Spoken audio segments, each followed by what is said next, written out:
brought to you by V-Guard, co-powered by Sensodyne ও Bhimal বলো কথা কেশরী। Associate sponsor UltraTech cement. শেষ দফার ভোটে ওয়েবকাস্টিং এর উপর আরও জোর বাড়ালো নির্বাচন কমিশন। কমিশন সূত্রে খবর, বুথে ওয়েবকাস্টিং এর ক্যামেরা বন্ধ থাকলে ভোট গ্রহণও বন্ধ রাখতে বলা হয়েছে। ভোট গ্রহণ পর্বে ক্যামেরা চলছে তা নিশ্চিত করতে হবে প্রিসাইডিং অফিসারকে। এ নিয়ে কোনো গাফিলতি বরদাস্ত করা হবে না।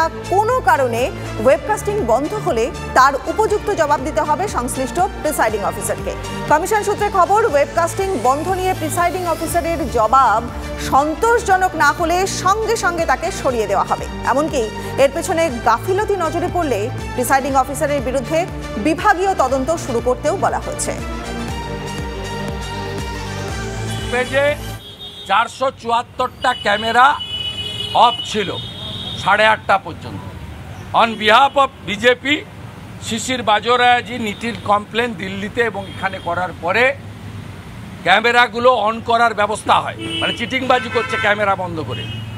আলটিমেটলি দিনের শেষে 150-র কাছাকাছি বুথে ক্যামেরা চলেনি, তার মধ্যে 70টা শুধু কেশপুরের বুথ রয়েছে।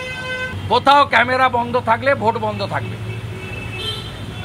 উনি ক্লিয়ার বলেছেন, ইভিএম মেশিন যেমন খারাপ হয়, যতক্ষণ না ইভিএম মেশিন সারানো হচ্ছে ততক্ষণ যেমন ভোট বন্ধ থাকে।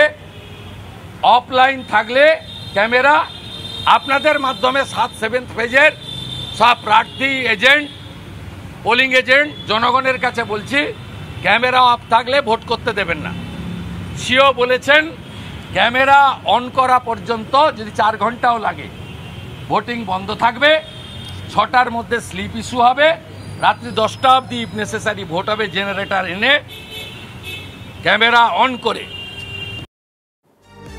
আলিপুরদুয়ারে অতিরিক্ত জেলা শাসককে গণনার দায়িত্ব থেকে সরানোর দাবি বিজেপি প্রার্থী মনোজ টিগ্গার। নির্বাচন কমিশনে চিঠি আলিপুরদুয়ারের বিজেপি প্রার্থীর। আলিপুরদুয়ারে লোকসভা ভোটে গণনার দায়িত্বে রয়েছেন অতিরিক্ত জেলা শাসক সুবর্ণ রায়। মনোজ টিগ্গার অভিযোগ, পঞ্চায়েত ভোটে শাসক দলের প্রার্থীদের অনৈতিকভাবে জেতানোর ক্ষেত্রে গুরুত্বপূর্ণ ভূমিকা ছিল সুবর্ণ রায়ের। কারচুপির আশঙ্কায় সুবর্ণ রায়কে গণনার দায়িত্ব থেকে সরানোর দাবি মনোজ টিগ্গার। আমরা আশঙ্কিত যে আগামী 4 জুন যে আলিপুরদুয়ার লোকসভার কেন্দ্রের পাশাপাশি সমস্ত বাংলার এবং ভারতবর্ষের যে ভোট গণনা হতে চলেছে, সেখানে যিনি এডিএম রয়েছেন সুবর্ণ রায়, ওনাকেও সেখানে ইনভলভ করা হয়েছে।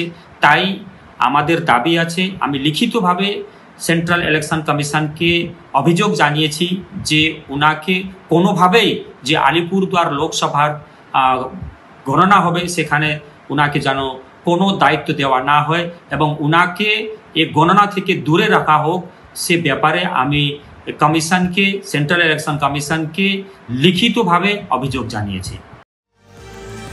কেটে গেছে 6টা দফার ভোট। 1 জুন 7ম দফার ভোট, মানে যাকে বলে একেবারে final round.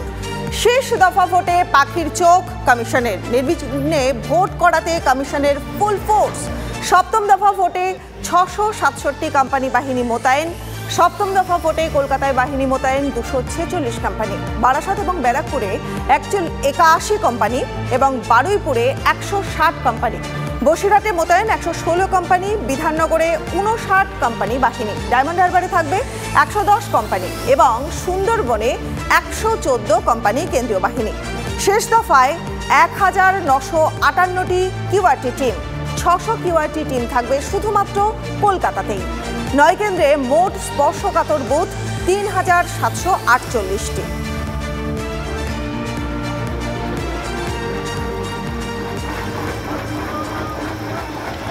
Murshidabad medical college ও হাসপাতালে সক্রিয় রক্তের দালাল চক্র।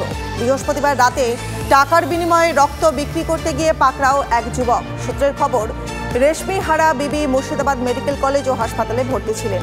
এক দালালের খপ্পরে পড়েন রেশমির পরিবার। 3500 টাকায় রক্ত বিক্রির অভিযোগ। ধৃতের কাছ থেকে 3500 টাকা উদ্ধার করে রোগীর পরিবারের কাছে ফিরিয়ে দেয় পুলিশ। brought to you by V-Guard, co-powered by Sensodyne ও Bhimal বলো কথা কেশরী। Associate sponsor UltraTech cement.